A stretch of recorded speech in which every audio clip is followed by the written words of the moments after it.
for viewing afterwards. So our topic tonight is the Superior Hiking Trail. And our presenters are two individuals who really don't need any introduction from me in this community. John Green and Judy Gibbs. Both John and Judy are Ike's members. John and Jan Green grew up in New England and moved to Duluth in 1958, where he taught geology at UMD for 41 years. John's family was into hiking in the New Hampshire hills. He continued that in college and spent a lot of summers doing geological mapping in northeastern Minnesota for the Minnesota Geological Survey. This was mainly bushwhacking in the woods and hills, so he was really delighted when people from the DNR and Superior National Forest and others came up with a vision of a hiking trail along the Lake Superior Highlands. The Superior Hiking Trail Association was established in 1986, and John soon joined the board of directors. He's been much involved with scouting the trail route, especially southwest of Gooseberry and through the city of Duluth, the general topic of his talk today. John was also involved in development of the Sugar Wolf Interpretive Center in the late 1990s and served on their board for many years. He is a naturalist and a birder, in addition to his love for hiking trails and mountains. Judy provided me with a very concise bio of herself, that she's an author, an illustrator, and a naturalist, and she's currently working on a book about the history of Duluth along the Superior Hiking Trail. I know a few more things about Judy. She is a board member of the Ikes. She's really one of the most engaged community members I know of. She's involved in any number of organizations and has really done a lot of hands-on work on the Superior Hiking Trail over the years.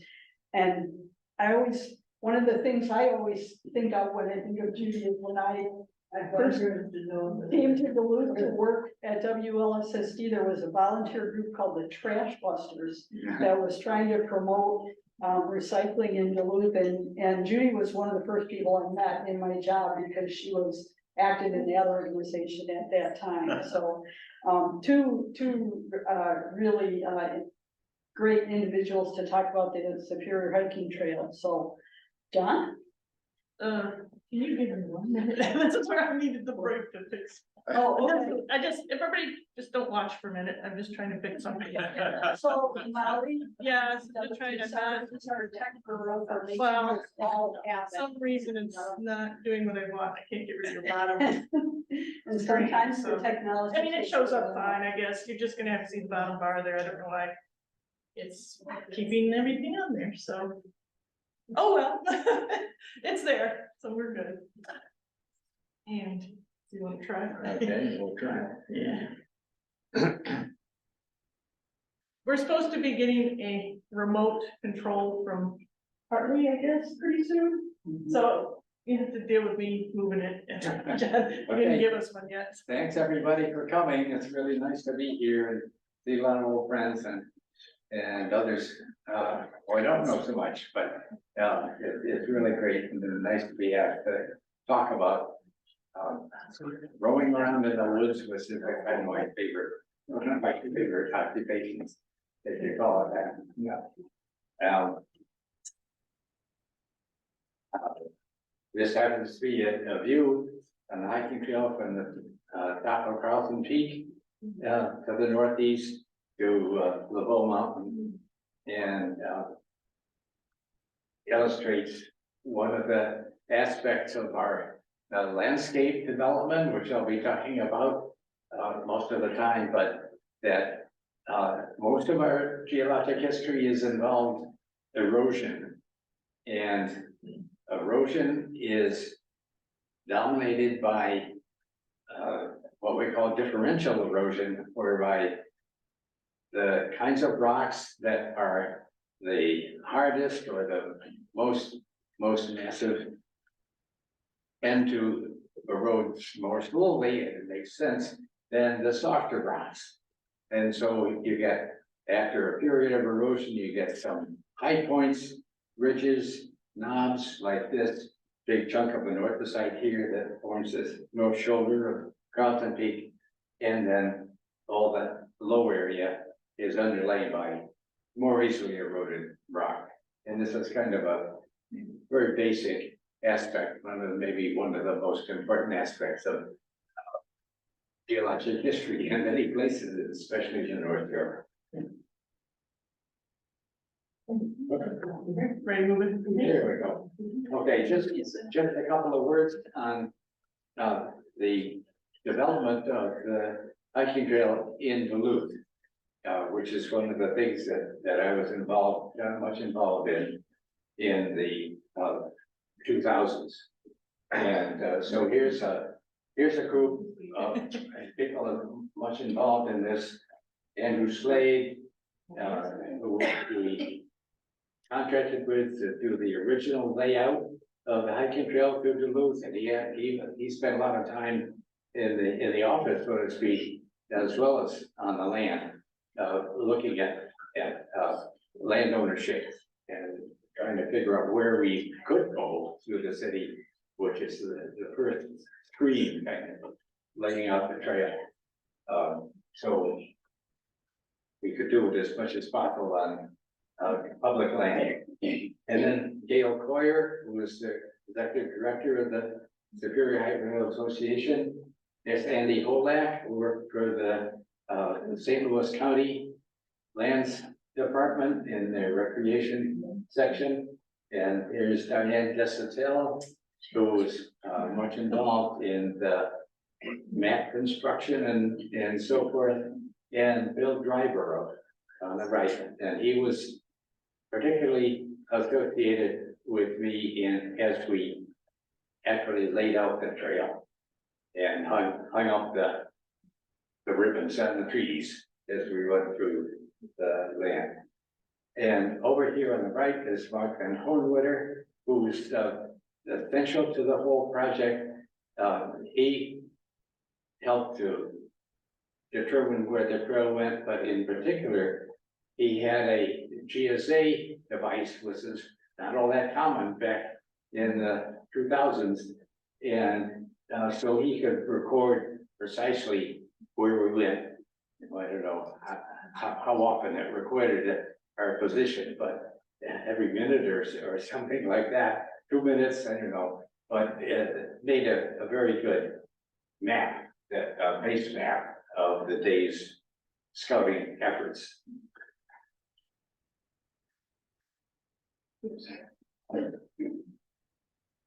Other one. Uh-oh. There we go. Oh.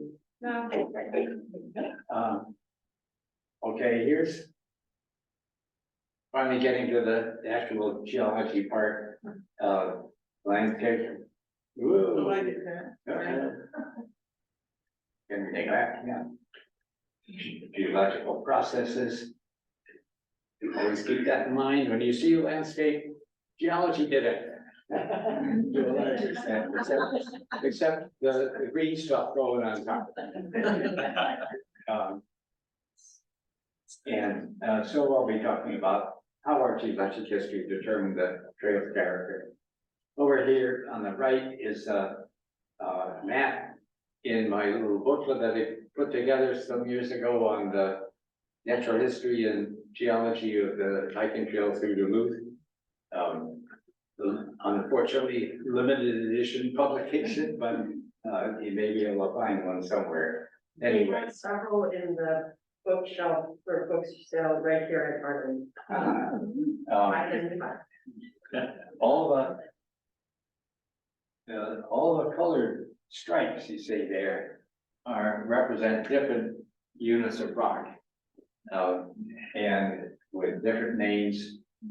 And here's you will recognize the locale here.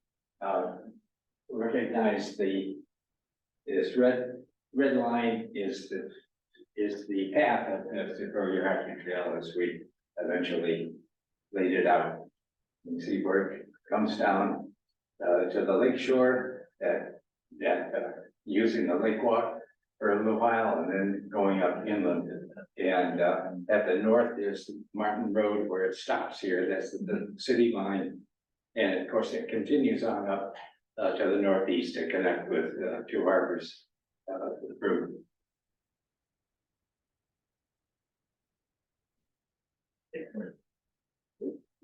Other one. Try the other button. Here, I'll get it. There you go, I got it. Oh, I'll get it. there we go, thank you. In the beginning, you can't quite read it at the top, but in here in the middle of what we call North America, it was another supercontinent called Laurentia. And so here you see Labrador here and north central part of North America and Greenland. And we were a part of that to start with when geology got particularly important for the hiking trail layout. I'll just click it from here. Baltica over there is, or as parts of Northern Europe, it was connected to Laurentia at the time. Okay, let's see. We're fighting each other. There we go. Okay. So the biggest thing that started off our geology was the mid-continent rift, which happened about 1.1 billion years ago. And it was due to a big so-called plume of hot plastic rock from the Earth's mantle that came up very slowly but surely up underneath the Earth's crust. This is the crust up here. And this is the Earth's mantle, all the rest of the thing that's here. Then the core is down deeper than that. That's something we don't have to go into. One thing about Walton rock is that we're still solid rock, but so hot it's kind of plastic. As it rises up, the pressure on it is decreasing, and the characteristic of hot rock is that if the pressure is lower, it will start to melt. And it's high pressure that keeps it on solid form. And so this shows that this upper part melting and passing upwards along fractured systems to the surface, where it erupted and formed lots and lots of big lava flows on the surface. And this would be kind of Wisconsin, and this would be Minnesota and Ontario, kind of. And so this is the trace of the mid-continent rift system.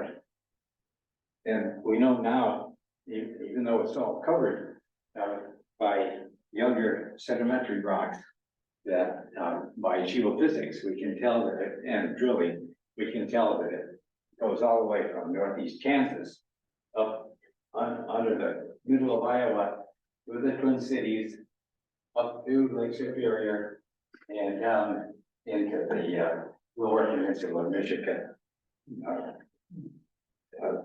Really a huge event for the area, and actually pretty important for the world.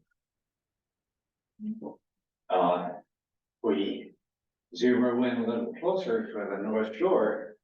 This is a map done for a major field trip for a national society that Terry Bourgoum and I led some years ago.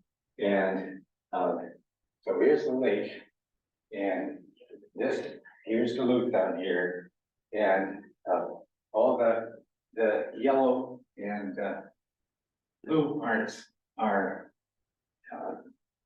lava flows. Two basically different kinds of lava flows, one with a lot of silica and not much iron and magnesium, and the other kind, which is called basalt, is full of iron and magnesium, and not as much silica. So the two contrasting kinds of lavas basically that form most of the shoreline area. Underneath that, so these are all tilted down like this, so that the oldest are at the far ends up by Grand Portage and down here in Duluth.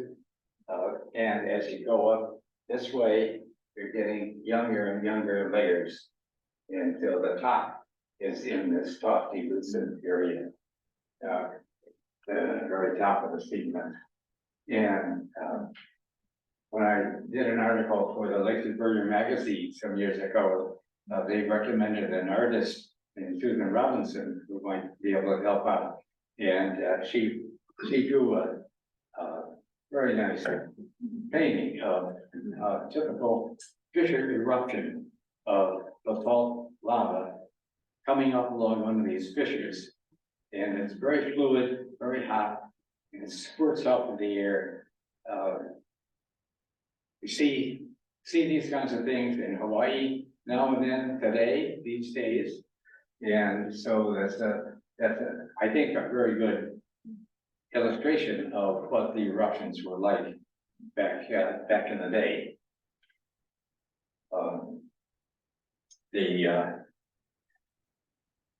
This light colored unit is called the Duluth complex, which is underlies the lava flows, and it represents molten rock that came up underneath and kind of cooled underneath the lava flows and solidified under there. And so that's the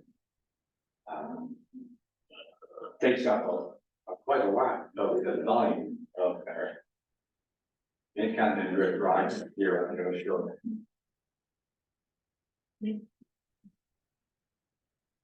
Now, just to kind of illustrate, here's what we call the geologic column. That is just a diagrammatic view of the layering of the lava flows, one on top of the other, going from the bottom. In this case, it's at the northeast end at Grand Portage, and then up to they're given them names, all these different units, and here we're getting near the top, and the top of the section is near Tomsky and Lutheran, in kind of in the middle of the coast. This is the cross section, interpreted cross section. Nobody's drilled down through all that, but that's the way we think it is from the layering and from the mapping. And this is a particularly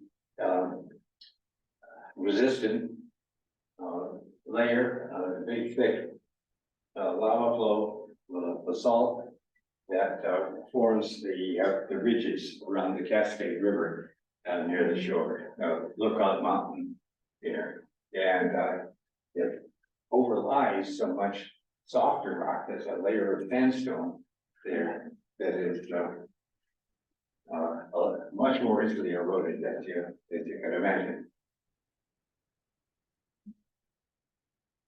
Here's just a picture of some of the lava flows we see them on the shore. This is, of course, at Gooseberry Falls State Park. And each one of these lava flows is formed by a single, well, each one of these waterfalls is formed by a single lava flow. And the geology is so beautifully laid out in places like that. Of course, if you go to Hawaii, you can see very recent lava flows. They don't look much different from these. And it's amazing. You can even see the ropey structures on the surface of the flow. And there were several places where those were visible on the lakeshore area.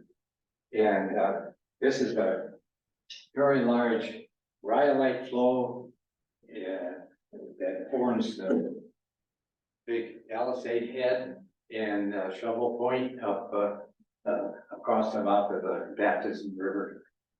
In the distance, you can see that flowing point going out into the lake, and that's part of the same flow that forms Palisade Head. It was a huge layer, and you can see that it's called rhyolite because it's one of these rocks with very little iron in it, and so has a light color, whereas the salt has a lot more iron, and that's what makes them black, basically.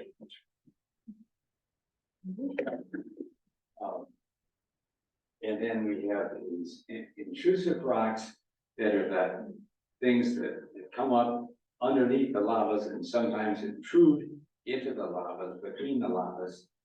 And this is part of the great Duluth complex that you saw in that last map. This part is interesting because it shows how that rock actually crystallized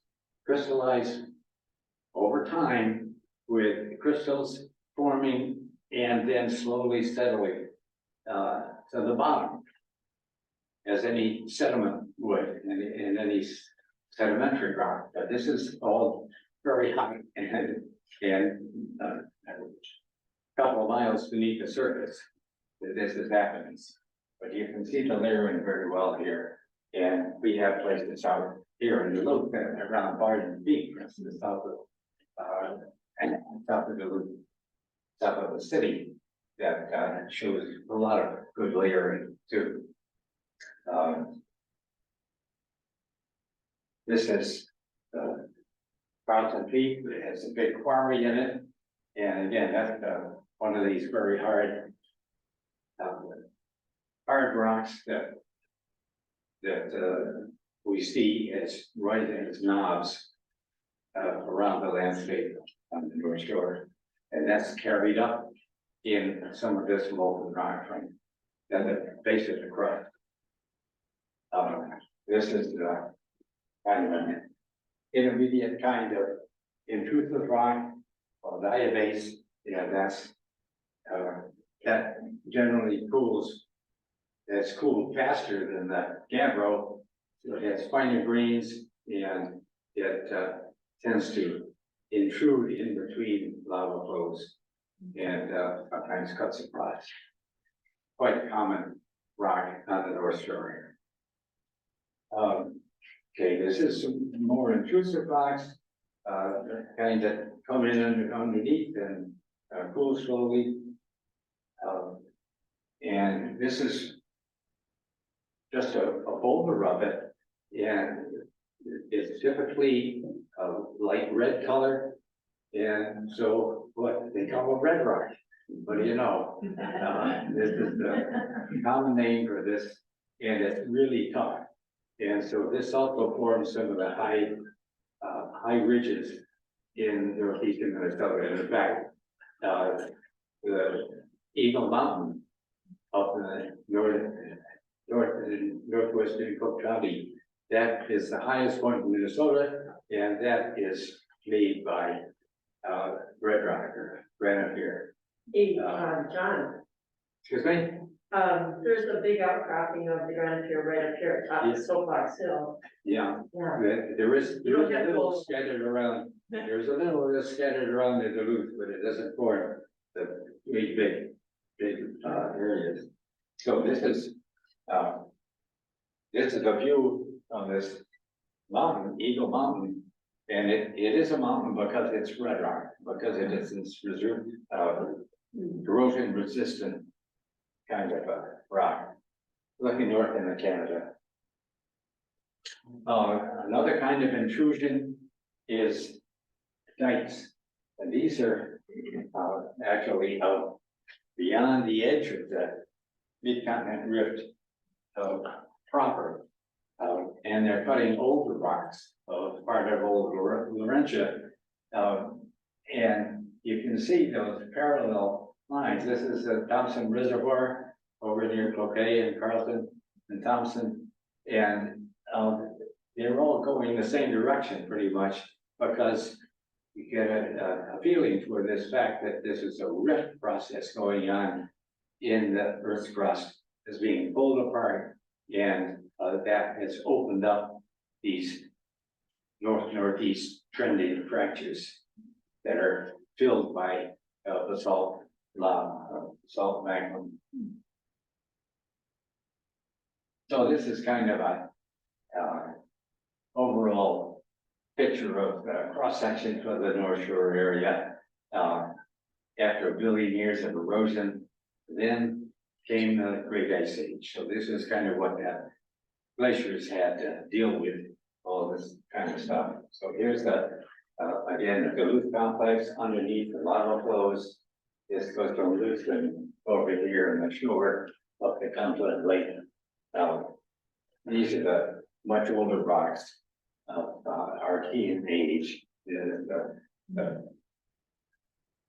earliest of the major geologic eras, about 2.6 billion years old.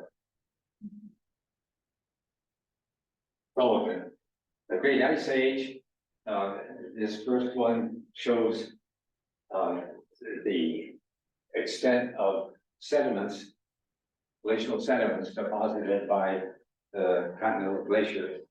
And 20,000 years ago was just the last big push of this ice sheet.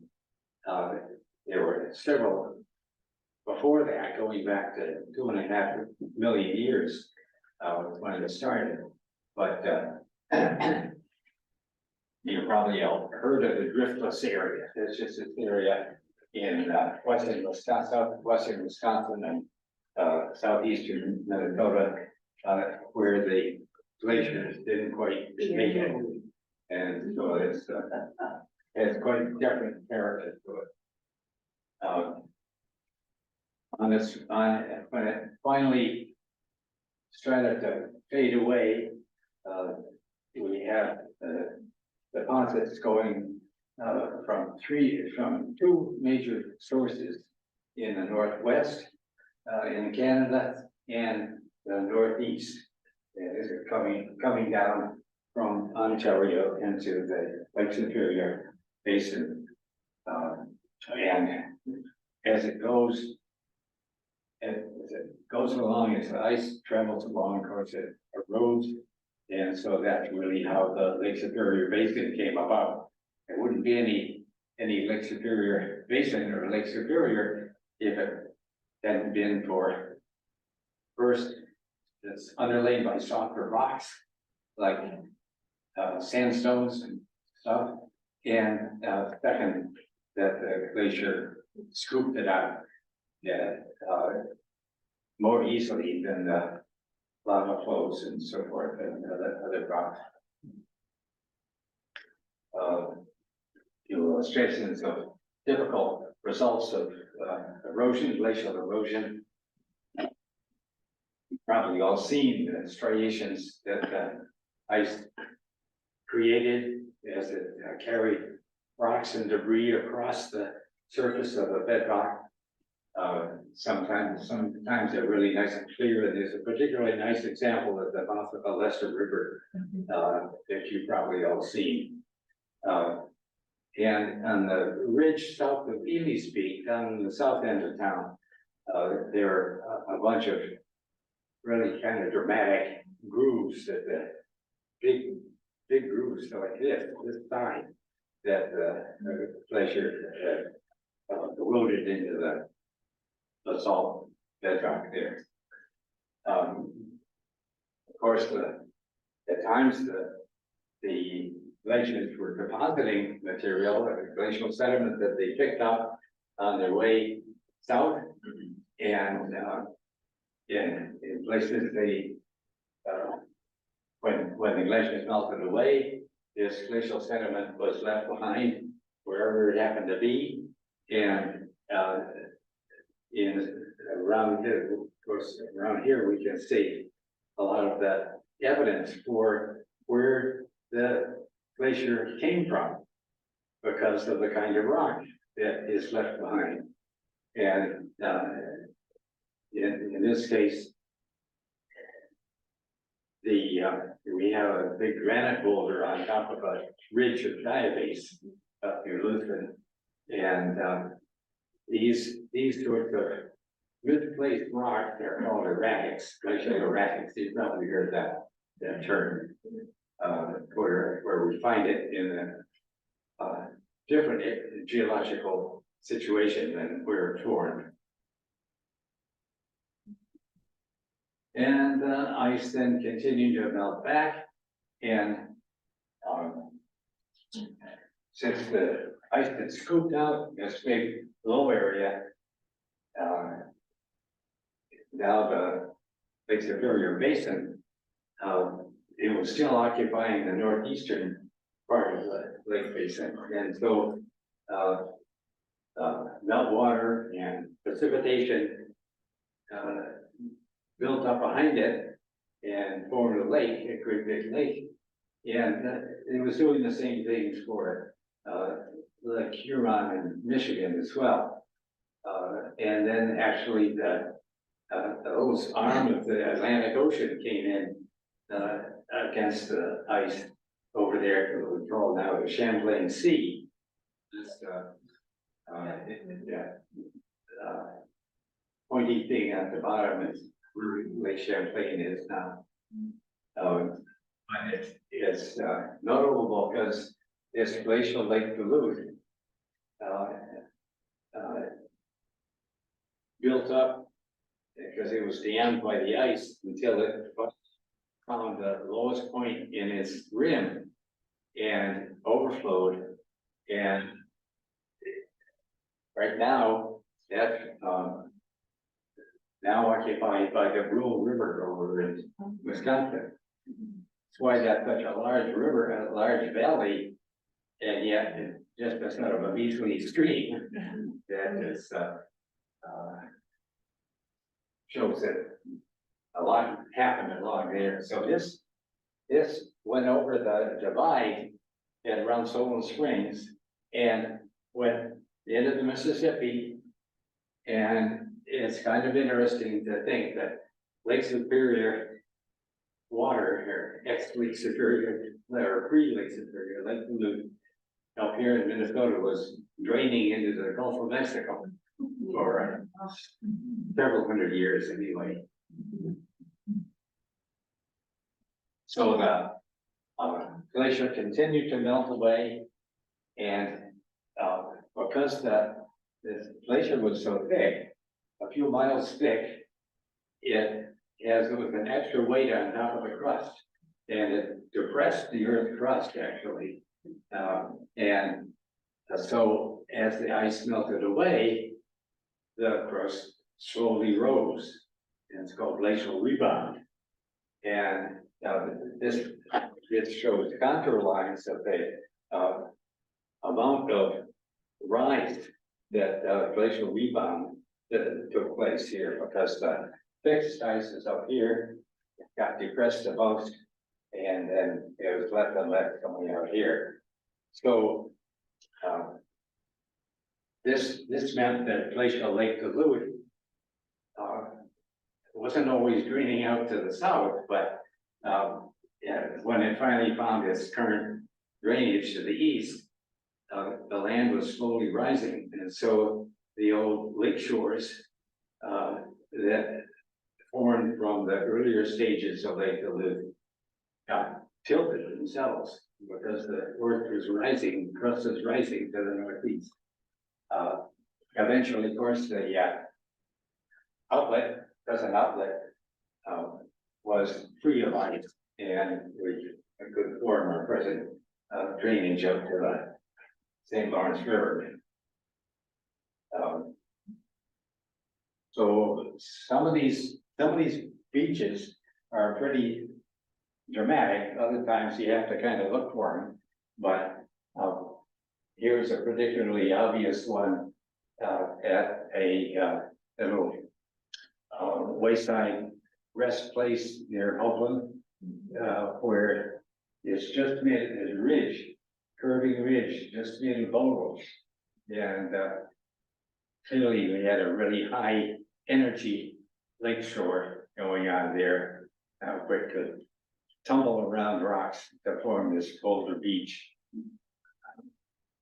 In Duluth, the beaches of Lake Duluth, when it was at its high point, or places where streams coming in from the hinterlands would bring in sediment and deposit them. And so you have a sort of a string of gravel pits at this high elevation. It's about 500 feet above the present lake here. And the city fathers like Snavely and Magny, some of the early mayors who were developing the tourist ideas for Duluth, just not just for outsiders, but for the citizens mainly of Duluth. They had the vision of this road all along that old beach line. I don't think they realized it was a beach line in those days, but it's a beautiful example of the beaches being made of sand and gravel were perfect kind of material to make a road from, and also a pretty level surface. And then after the ice all left, then we had a period of erosion. Of course, anytime land is above sea level, well, then we'll erode. And there, of course, cliffs were developed, and then talus deposits below the cliff as the pieces broke off. Also those around wherever you have cliffs, basically. And then down in Jay Cook, where the hiking trail, one of the nicest southern pieces is the southern end of the trail in Duluth, just a little north of the eastern boundary of the park. There's a spur trail down to a parking lot on Highway 210, and that will take you up to join the main hiking trail. And going up that just a little ways, you come to this really attractive little ridge, which I thought, a perfect place for a trail, or a hiking trail, right? And it was especially nice because I went through a nice stand of old pine trees. But being in a glaciated area, a lot of people tend to think, well, that must be an esker, typical esker shape, but it isn't. What it is just the erosional ridge between two stream valleys that cut down through the lake sediments of glacial Lake Duluth. And but it makes it made a beautiful site for laying a trail out. More erosion this is down in Jay Cook, also, of course, from the swinging bridge, you what upstream. And you can see it's cutting through these older rocks that have been tilted up at a steep angle in what's called the Thompson Formation from the local town there. This again is it's the same, basically the same view. And these shore cliffs, of course, formed largely after the ice had left, and by the action of the lake waves. Finally, this is after post-glacial erosion. Probably I shouldn't have said that, but it's a deposition because we had these this big Plymouth bar, sandbar, filling in the end of the lake.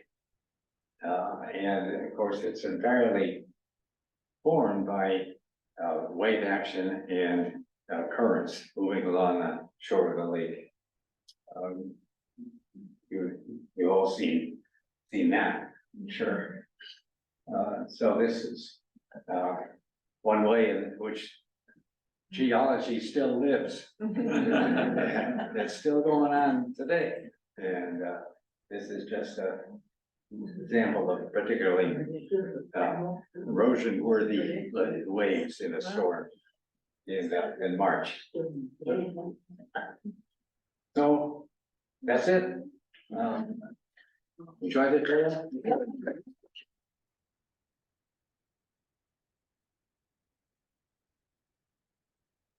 Thanks very much. Yes.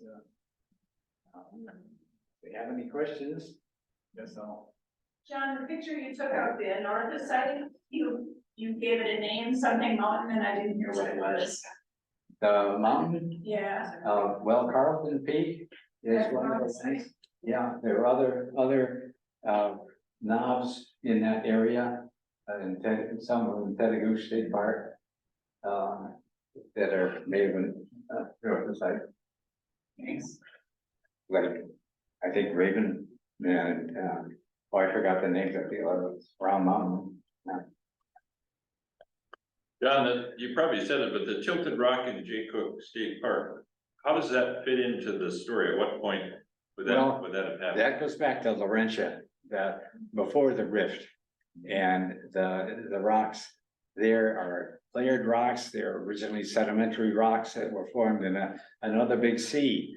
It occupied that part of the continent at the time, and that they got folded up around 1.85 billion years ago.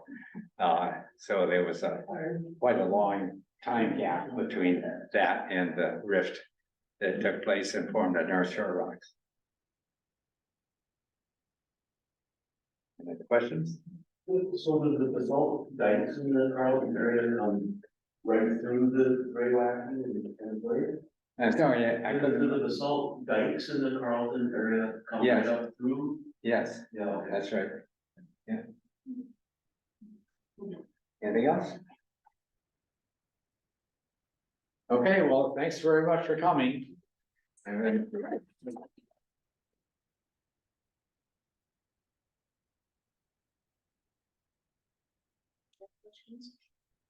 That was left over. Thanks.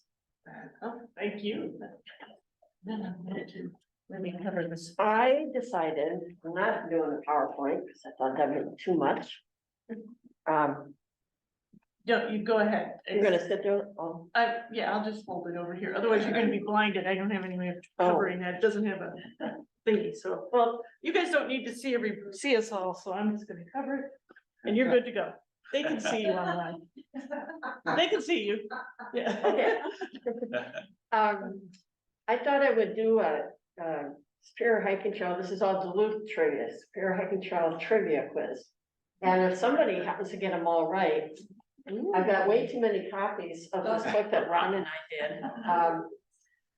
I kind of got inspired to work on another book, because when we were hiking the trail, this is mostly a book about dog stories. I had a tall black lab and Ron had a dachshund. And made for interesting hiking companions. Anyhow, when we just did this one to go from the Wisconsin border to Two Harbors, once the trail got built, we did a second book, and as soon as we hit the portion that a whole bunch of volunteers did, I couldn't stop talking to Ron. I was just chattering because I just knew it so well. I knew all the shortcuts in, after 3 years of building trail. And so I got inspired to do another one that's about just what's along the trail, but also some old stories, but also recent, like what's going on. So that's what I just pulled out a few questions, and we'll just see who can shout out. What person, couple are softballs here. What person scouted most of the Duluth section of the Superior Hiking Trail? See, I got that one, right? Who named Snively Creek in Magny Snively Park? Again? And I just want to put in a comment, everywhere you hike on the Spirit Hiking Trail in Duluth, or up the shore, probably, well, no Tom did most of that, but anywhere you go in Duluth, if it goes over a rock or past an erratic, you know he was responsible. And every single trail in Hawk Ridge Yeah. as well, so. All right, what happened on January 28th, 1986? The Superior Hiking Trail Association formed. That's correct, but something else happened. I'll give you a hint. They wheeled the TV and I guess I can take this off. I have remnants of a cough and I'm not contagious, it's not COVID. They wheeled in a TV at the beginning of the meeting. They were up at Bluefin Bay Resort and they wanted to watch something. January 1986. Oh, the berries. No. It- Oh, who said that, Julie? Say it a little louder. Yeah, so they were meeting to form the organization and Challenger blew up. Oh, God. And now that I say that, you all remember that, you probably remember where you were, but anyway. Here's one from the UMD section, the Bagley section. Some of you might know that there's on top of Rock Hill, there's a big platform and you can overlook the campus and all that. Anybody know where the material for that platform came?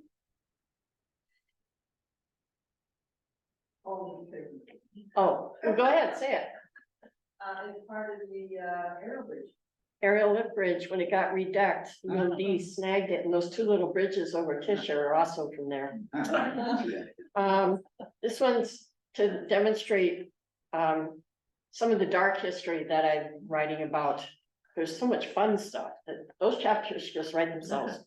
Which trailhead is named for a person who was a road builder in the 1920s and was also a member of the KKK?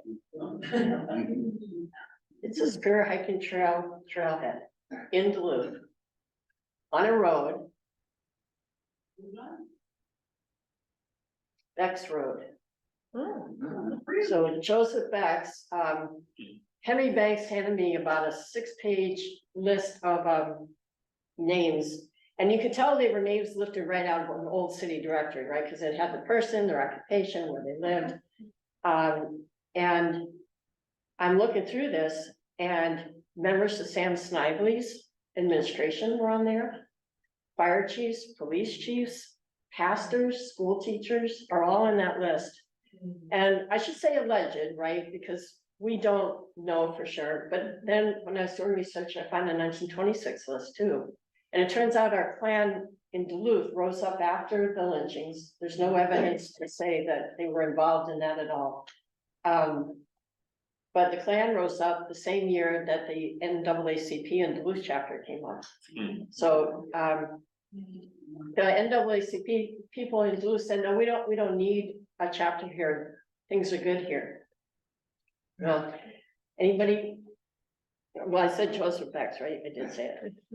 He was a county commissioner, and when you think about the mid-20s, that was when cars were becoming a thing, and people didn't want these ox cart roads anymore. They wanted something they could drive their new car on, right?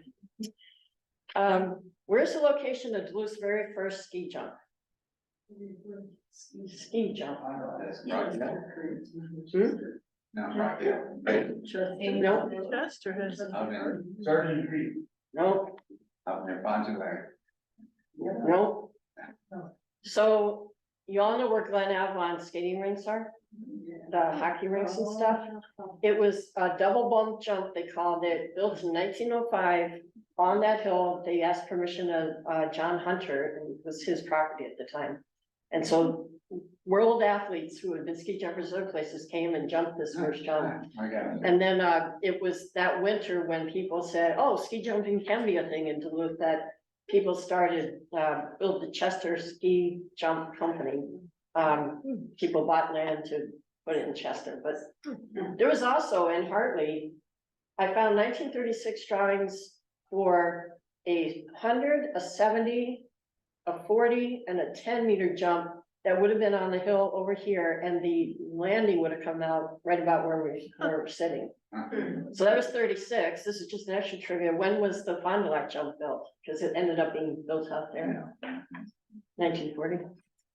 What mayor served Duluth the longest? What mayor served Duluth the longest? Snively. 4 terms. And Snively. Snively, Sam Snively. Who created all the North Shore parks? Parks. The state parks. Maggie. Who was mayor before Snively? Yeah, so Clarence Magny built, he set aside all those parks up north. Where was Duluth's largest brownstone quarry? Duluth, not somewhere in the region. Well, Fond du Lac. Where in Fond du Lac? Well, no, that's, Chambers Grove was a big sandstone quarry, but not the biggest. It was actually what used to be a giant, big flat area at the end of 131st before the flood took a big chunk of that down. But where the base of the ski hill was, remember I said 1940, the end of the brownstone era was sort of in the 30s when concrete came in. And so Krause's quarry is why that whole big area was flat out there. A lot of the buildings in Duluth were from that one. Who's considered the father of the modern Duluth park system? Parks and Rec Rodney system. Payne. Say it? Rodney Payne. F. Rodney Payne, yep. He served under Snively. He would go on to be, he helped create Jay Cook State Park, and he went on to be superintendent there. I found, just the other day, I found a 7-page double-spaced speech that he was gonna give to the St. Louis Historical Society. It was just fascinating to read his vision for what the Duluth park system was gonna become, because he's the one that brought in like Wheeler and Wade Fields and more active kinds of things, because most of our parks have been very passive, you know, paths along streams and things like that.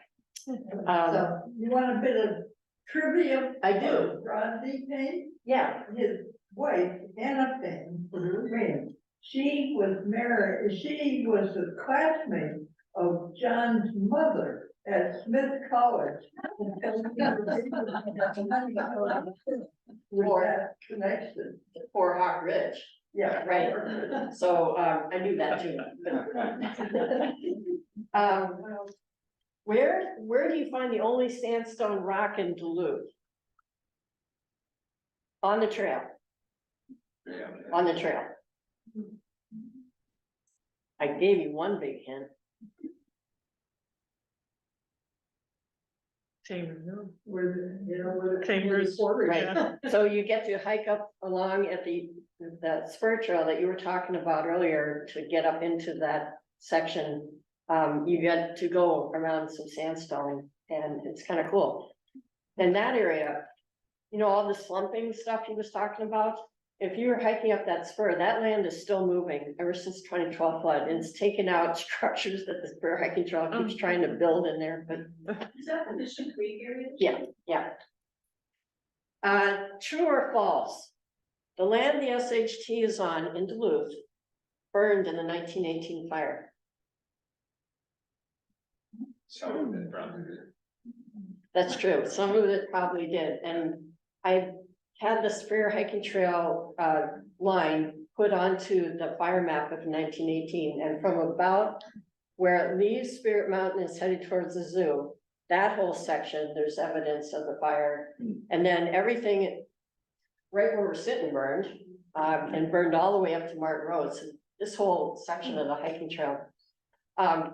Sam Snively had his farm over here near Hawk Ridge, and the house survived, but everything else burned. It was just.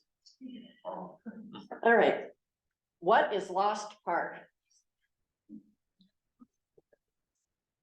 Or where is Lost Park? Has anybody hiked on the hiking trail? You come from the 24th Avenue trailhead and you're hiking along Skyline Parkway. and it drops down and starts to head towards Coffee Creek. And you go past some old structures, basketball court and a baseball field. When we were building it, I was told that, by a guy who moved in later, that the whole thing had been just built by the community because they had so many kids. Well, I found out that part's true, but it was part of the Duluth Little League system. And that whole neighborhood had a school, the Ensign School, that served as a community center. And there were little stores all over, and I've been able to talk to a bunch of kids who played on the field. I talked to a kid whose dad ran the bulldozer. He had worked for the city of Duluth. He just moved into that neighborhood. The neighbors knew they wanted to build this trail. They go or knock on his door, and the next weekend he's out running big machines. So it was built by the neighborhood, but it was a little league field for 10 or 12 years. Where and what is Jarrow's Beach? Nobody's gonna get this. So that's I don't know how to say exactly, we're getting out west, but it's part of one of those marathon runs. So John, Jarrow's Beach, if you're on Ely's Peak, where you're not up on the top, but you're hiking that section where you're heading towards Barden's Peak. And there's that big rift in there.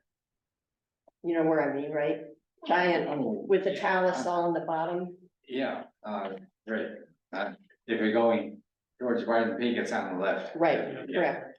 Yeah. So Jarrow's Beach, every other year on the Voyager Ultra Marathon, which is the oldest ultra marathon in the country.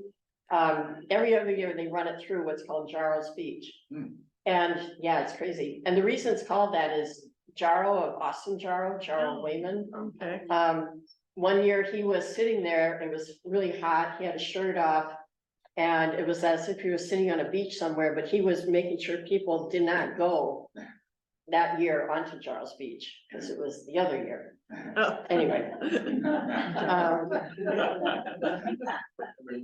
That's really trivia. So how did Freeman Keene, which is spelled K-E-E-N, namesake of Keenes Creek, K-E-E-N-E-S, die? Selling the creek. He did die quickly. Yeah. Into the He creek. stepped off a streetcar. There was only one of the Old Settlers Association people alive, and the Old Settlers were people that first came to Duluth. Everybody lived in Wisconsin until the Treaty of 1854, and then people started settling in Duluth. And he was one of the first, and he settled near Keenes Creek, which is how it's got its name.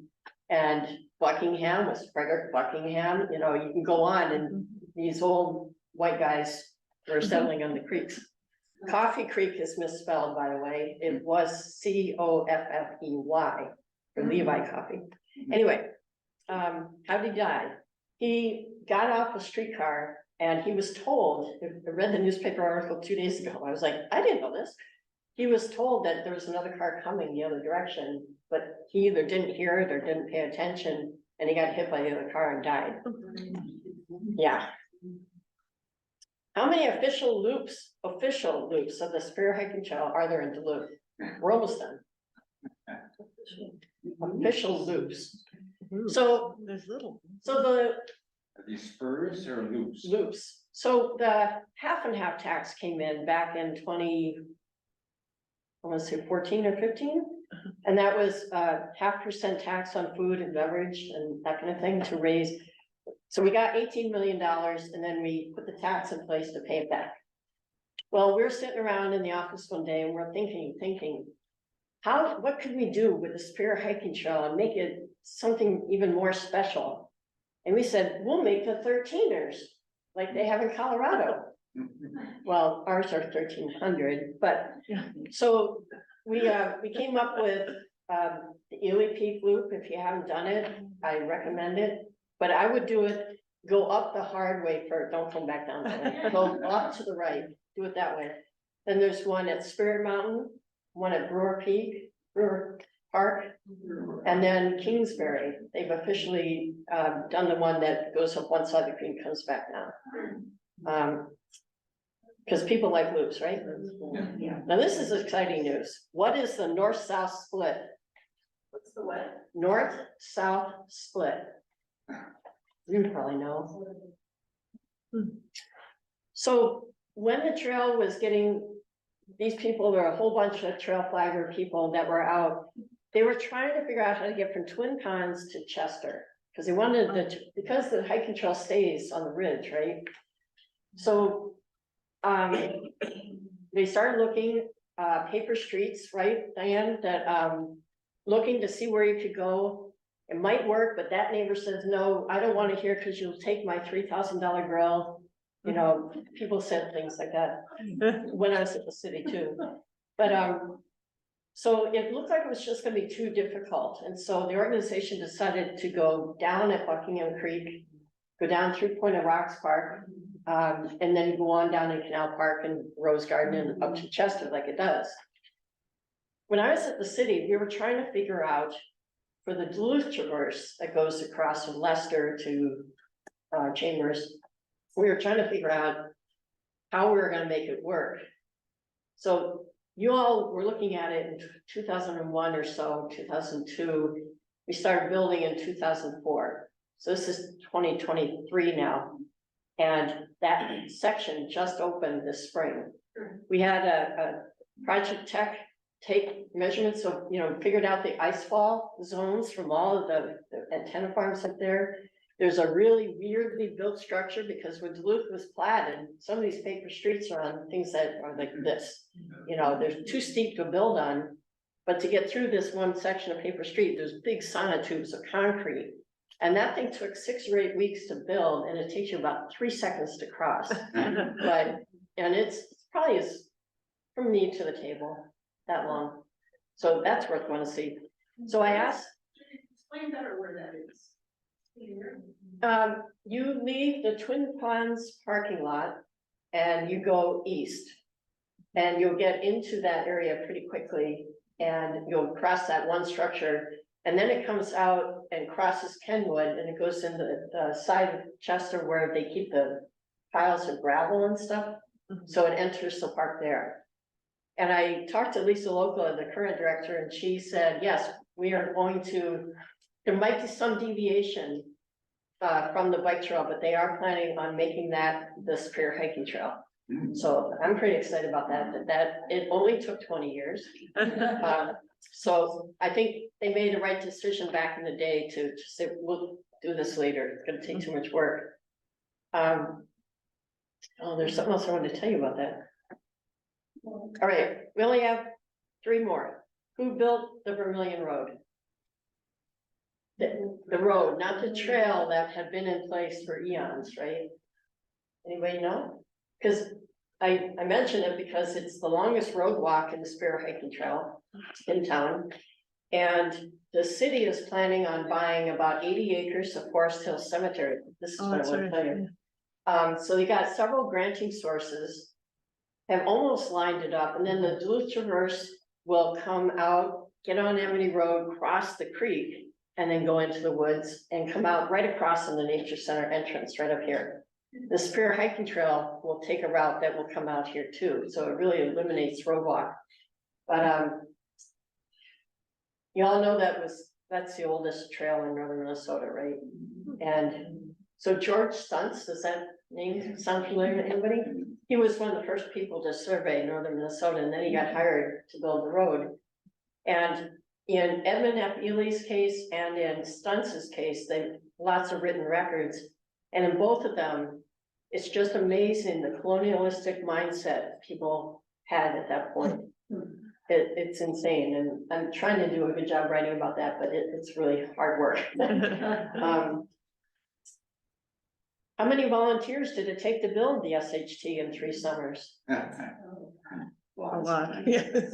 750 unique individuals. Some of them came out every day, and some it's a one-shot deal. The one-shot dealers, like Girl Scouts or whatever group was organized, they got to carry the lumber in. 'Cause that didn't like- And they built the boardwalk. So most of the boardwalks on the hiking trail were built by these one-shot groups, Girl Scouts or whatever.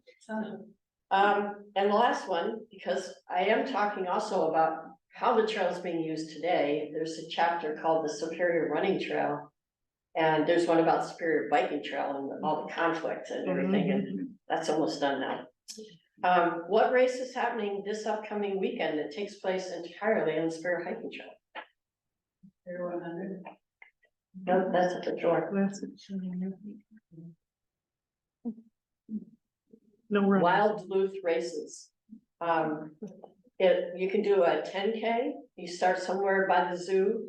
You can do a 50K, you start at Jay Cook and run to Bayfront. Or you can do the 100K and go from Bayfront to Jay Cook and back again. Wow. And I'm volunteering for a shift. Crazy people. Because I've never volunteered for a race and I've always run a lot of races, so it's like this time I do something and it's gonna be in the book. So I don't think anybody really won my book. But I will put a plug in, I teach an 8-week, 2 hours a week, University for Seniors class that it is PowerPoint, it's on Zoom. And people have taken it twice because I taught it twice, and if somebody takes it again, they're gonna learn the stuff I didn't teach about because I just amassed so much and so many fun stories. But that's all I had.